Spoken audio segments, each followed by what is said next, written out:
Hey guys, my name is Schyler Anderson Photography, and today we are starting our first episode of WedChat, and we have Danielle here as our guest today. Hello. It's very exciting. Cut us some slack if it's not perfect. Okay, we're doing our best here. So Danielle is actually a bride as well as a photographer, so we have a little bit of a double whammy here. She's my main second shooter. I know she loves second shooting for me. I do. So we have some questions here for you to kick us off. All right. For being a bride, what stage are you at in the planning process? Where are things laying right now?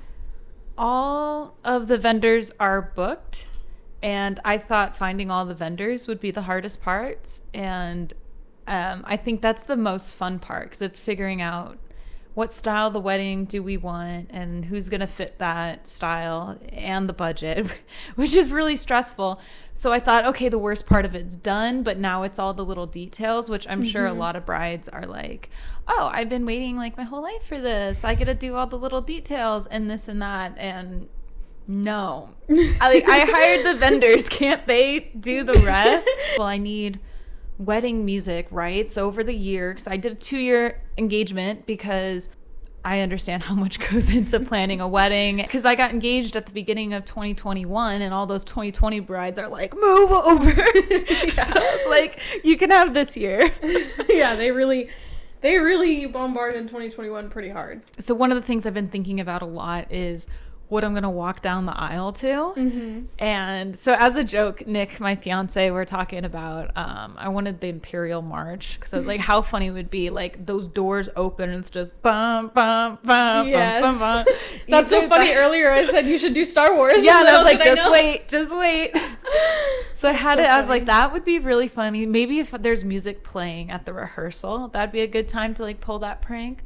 Or the other song that's from Lord of the Rings when the orcs are coming. Yes. Dun, dun, dun, dun, dun, dun. I would love that. That would be so good, actually. Yeah. For pre-ceremony, I want it to be video game and movie music. That means a lot to me and Nick. Yeah. So some John Williams stuff from Hook. Like, once that Neverland music starts playing, I just want to start crying. So things like that from The Witcher. So that got me thinking, my favorite movie's Interstellar, and how cool would it be to be coming down the aisle to the like do do do do do do. Oh, and that would be good. And it's got the organs. So I was listening to that on the way over here for the podcast, and I realized I might have to find like a wedding rendition of it, like a piano version. Very stressful sounding because it's building, and well, I mean that's kind of the moment you want though. Everybody's waiting for the bride, and then when you come out, it's like bam. Yeah, but it's also like, still really stressful. Like, oh, is the ship gonna dock? Is everyone gonna die? It doesn't really have that beautiful release. And right. Even though our venue's very timeless, it's still kind of like indoor, outdoor. And I'm afraid it might, take more of a like corporate kind of tone, a little cold instead of warm and bright. Mm-hmm. And so I was like listening to it and the whole album was making me feel really stressed. So I think that song would be better for like the wedding video or something. So the wedding music, it's little things like this you got to be thinking of. Because at least for me, it's not as simple as, ooh, I like this song, I want it to play. Mm-hmm. So it's what's the intention behind it, what's the emotion. So maybe Mozart. Yeah, Mozart is default timeless. Mozart's never going away, let's be honest. Well, there was a wedding I worked last weekend that was just your normal regular wedding. It wasn't really themed anything, and the DJ walked away from the computer and it was playing the pre-ceremony music, and it was Halloween organ, really spooky, creepy music. Oh yeah, I saw that on your story. I don't think the bride and groom, some brides, yeah, for sure, totally their vibe, but for this couple, I was like, they have no idea. Yeah, and it was at like a golf course too, so it was very like fancy. Mm-hmm. And then it was 180 view of these giant mountains, and you hear like Davy Jones like over there playing on the MacBook. So what's been the most stressful part of planning for you? Is it the music? It might be, but I know a lot of people don't really think about the music. I think the most stressful part is honestly trying to not overthink things. Because as a wedding photographer, I know what's necessary and what's not. So then when I'm looking at the basics of stuff, I'm overthinking the basics. Like I was texting you just the other day about the wedding gifts, and you know, you see all these people on TikTok saying, oh, the little gifts you get at the end of the wedding. No one takes them. Don't waste your time. Everyone just takes them and throws them out. But I like them to be a little thoughtful. Weddings I've been a photographer at, I still have like party favors from those that I keep. And it's like a nice little... Are they useful ones or are they paperweights? Do I use any of them? If that's the question, no. Yeah, so I want people to use it. Right. So my cousin got married 2 years ago, and she has this cute, you know, honey pot, and I love it. But it's so cute, I haven't used it, and it's been 2 years. Right. So I want something practical and useful, and that's why I was thinking microfiber cloths, because then as everyone sits down at their table and they open up their little gift, I can put a message in there that says, hey, wipe your phone screen and your lenses and take as many photos as you want. And I do love that idea. It's something they can have in their car, their pocket, or in the trash. I don't really care, but at least they can use it in the moment right then and there. Right. Yeah, that's true. I feel like a lot of wedding gifts are more geared towards something you'll use later. Or it's like I see a lot the little keys.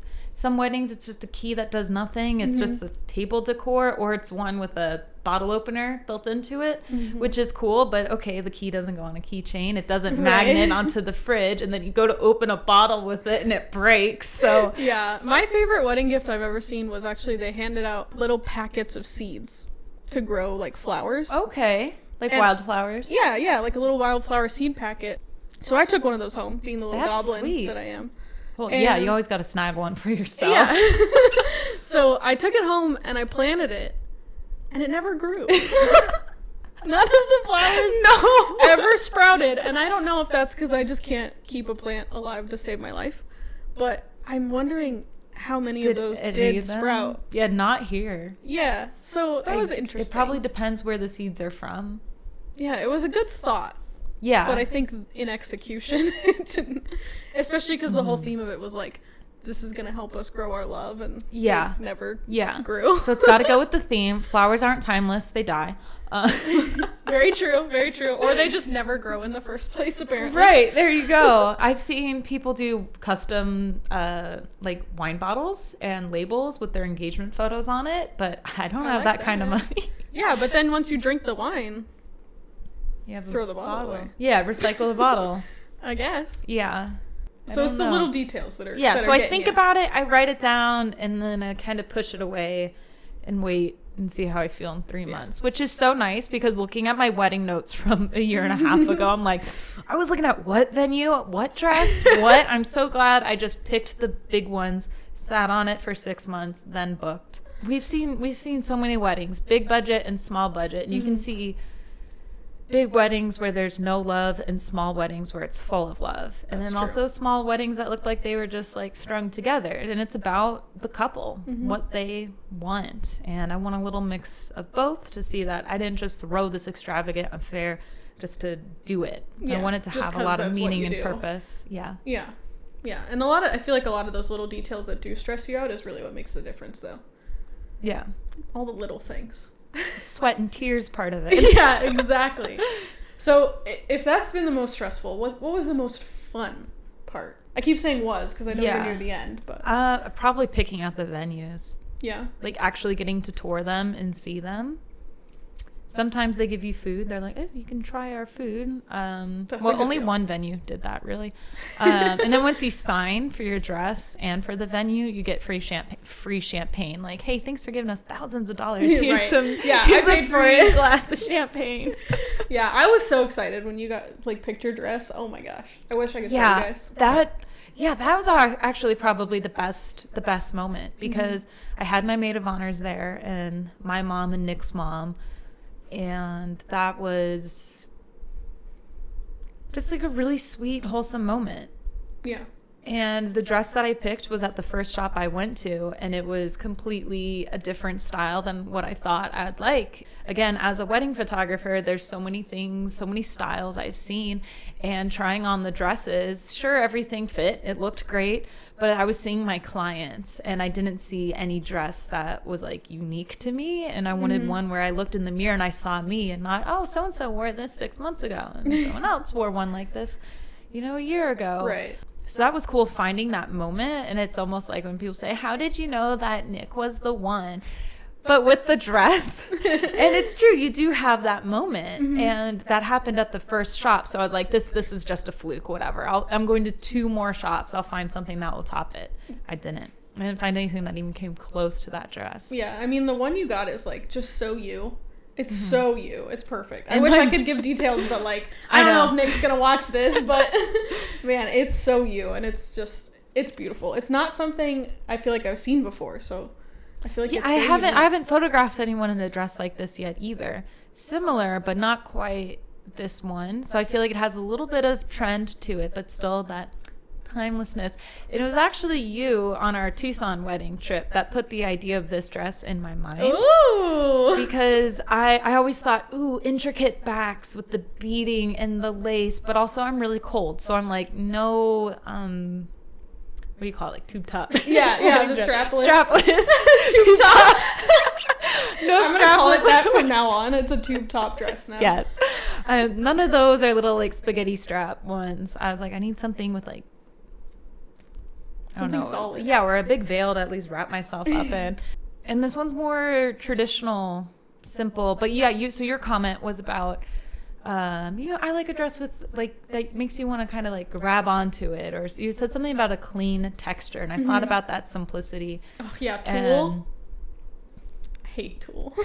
It looks pretty. Dances real pretty. Yes. I tried on a dress like was it Ashton and Spencer's wedding? Her dress. I tried on one like that. Gorgeous. Just for fun. It had like these ruffles and layers to it, and very ball gown, but like flowy ball gown, not Barbie cake. I'll put a picture of it right. Yeah, that one. So it was that, and it's swishing around in it. The lady helping me pick out the dress was like, but this isn't like anything you've been saying you want. And I'm like, no, I don't want this dress, but I wanted to swish. Got that out of my system. And the dress I picked out, it can flow. It's very beautiful. And then the way it bustles is just, silky. That's the word. Good. Yeah. And we're not even getting married on the side of a mountain or with a desert view. It's all very... Yeah.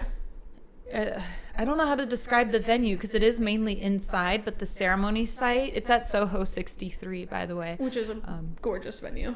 It's really beautiful. Yeah. But the ceremony site is 4 walls and a giant mantle, and the ceiling is open sky. So this is the venue space. This is like the very bare bones version of... Yes. It's so cool. We're going to have drapery, or I don't know if we're going to have drapery, but definitely flowers hanging on the rows above, and a really big mantle floral display. And then after the ceremony, these doors on the left open up into the reception, and this outdoor space turns into a bar lounge. So we're going to pull furniture from cocktail hour out onto here after, pictures and everything. So then people can lounge out by the fireplace in April when it's 90 degrees out still. That's one of my favorite things about this venue, though, is that whole left side of the building just opens up, and you're like attached to the reception area and the ceremony area, and you can transform it into this like outdoor patio. They're so cool. Such a easy vibe to work with, and it's really easy to customize the space. And with all these white walls, the light's going to be bouncing off. And I'm viewing the space and saying all this. The girl working there is like, no one's ever made these kind of comments before. Yeah, it's not very often you get like a photographer and bride all in one that does wedding photography. Like, this is great. The light's going to bounce off here, and the audience, like, perfect. If we have a harsh light day, there's not going to be sun in anyone's eyes, maybe at the tops of their heads at the worst, but it's a really gorgeous venue to shoot at. All the lighting is always just so nice there. Also, being a photographer, I know that we can just go do an adventure session at any time and take the dress and tux and go wherever the hell we want. Very true. Get pictures Hike anywhere. Cathedral Rock again. Yeah, let's do it. Just did that last weekend. I'm so over hiking Cathedral Rock. Find me another Sedona hike that's just as challenging as Cathedral Rock, because I think that's the funnest hike. It's also the only Sedona hike I've done. So I've done a few that are like definitely longer, but they're a lot more horizontal. Yes, like seven sacred pools it's a longer hike. You definitely go a lot further, but it's all flat. If it's we just went a walk. So it is flat. Mm-hmm. It doesn't look flat. Yeah, in that it's picture. not like rock climbing in like Cathedral Rock. You should drop your picture of it there.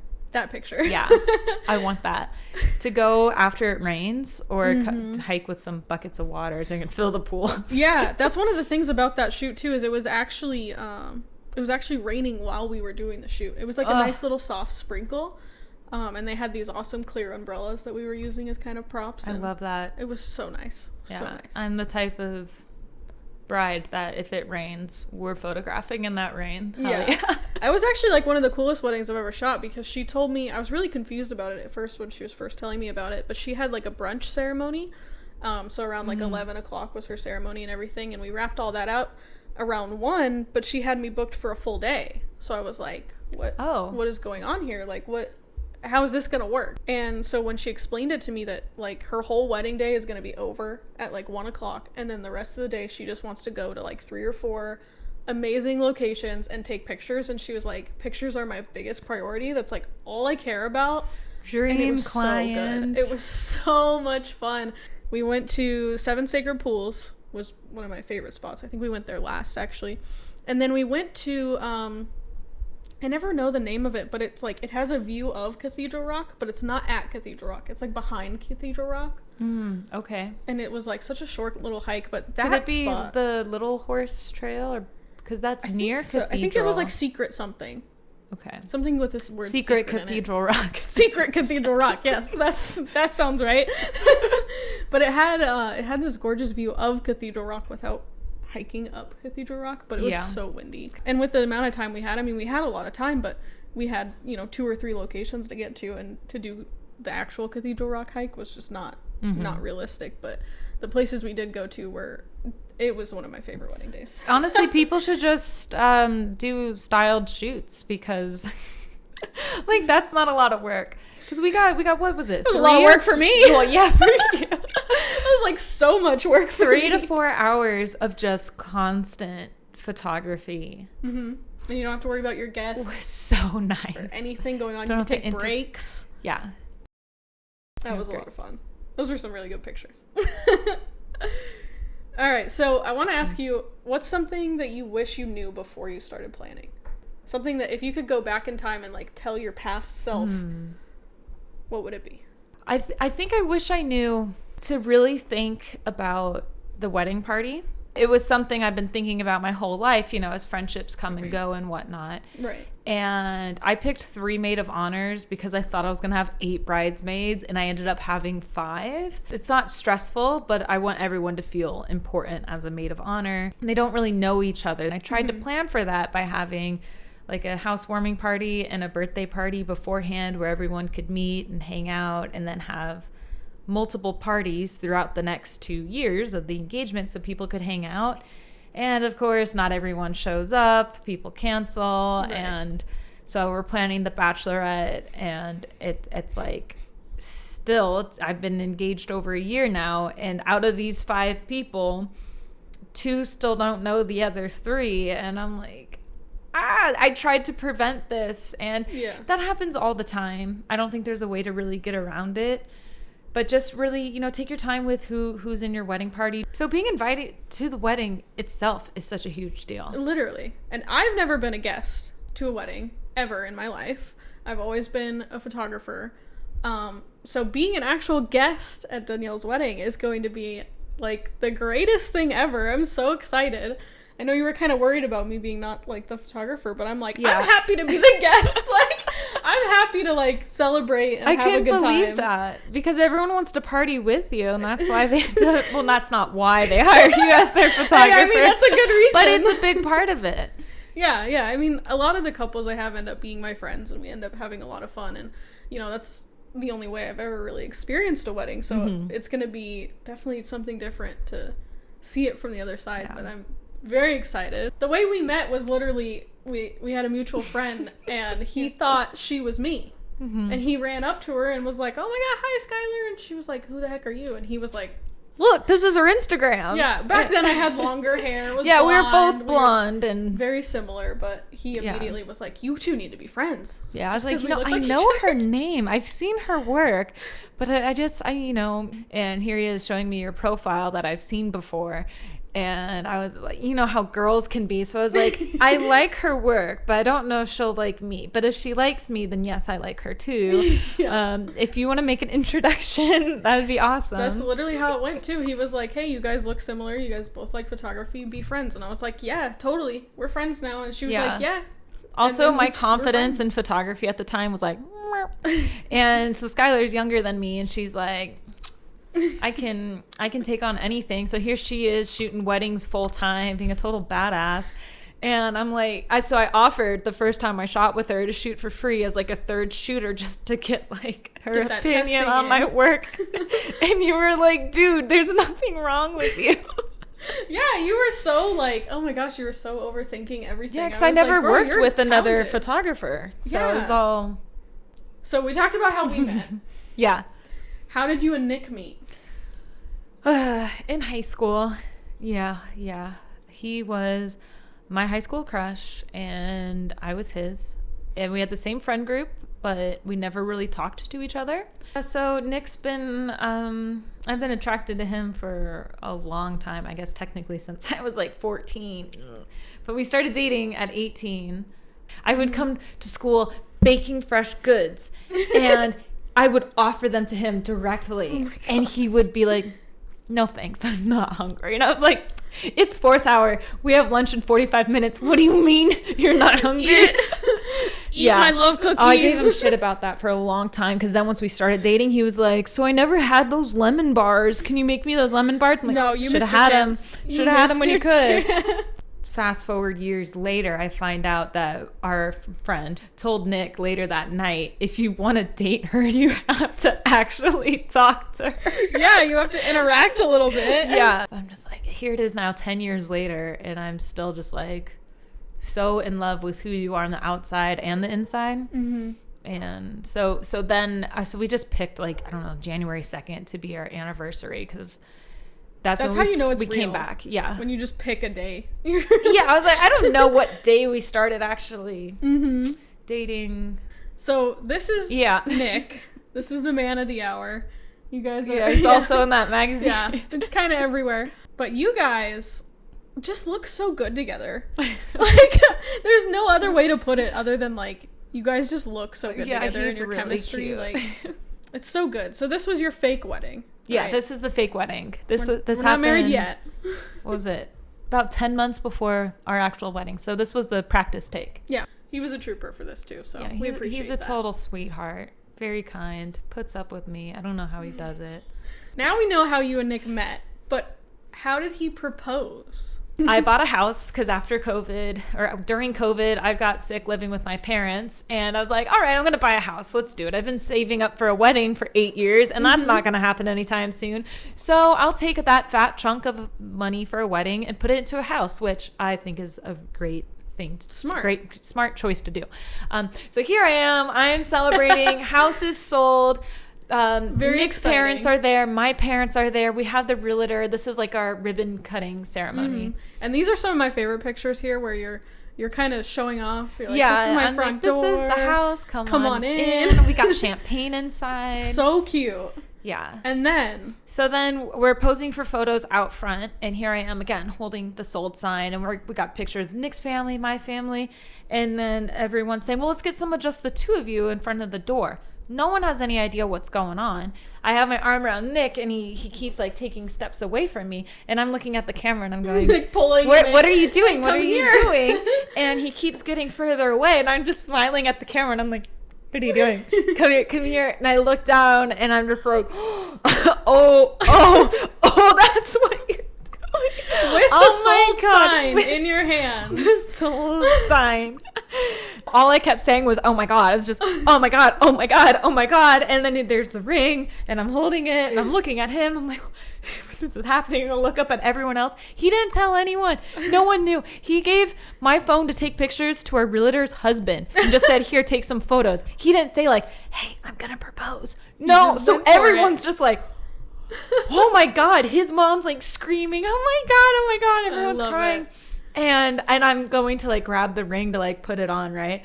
And he's like, so are you going to say yes? Oh, yes. And I had no idea. And you had no clue. Idea. And neither did anyone else. And I love it. No one. So this is the ring. Oh, that is goodness. it. He had that for 4 years. Just cooking in his pocket. Yep. Meanwhile, you're like, why are you not proposing? Why are you not doing it? What's wrong with me? And I wanted 2020 to be the wedding year because 2020, perfect vision. Mm-hmm. It's going to be a great year. It's going to be a great year. Yeah. No, our roommates broke up. It's going to be great. Broke out. It's going to be great. It's going to be the time of our lives. Oh my God.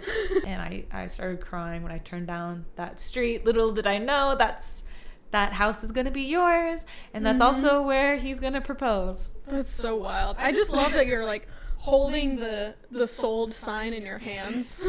I'm always good for a play on words. Yeah, you were sold. I mean, that's it. Off the market. Sold mates. It's one of those good stories that you'll never forget. Yeah. It was perfect. Danielle and I had a lot to talk about, so we're going to break this into 2 parts. This first part was all about her as a bride and planning her wedding and all of that fun stuff. And episode 2, we're going to delve a little bit more into her as a photographer and how she started and how we work together. And it's going to be a lot of fun, so hit that like, hit that subscribe, and tune in for part 2. See you guys there.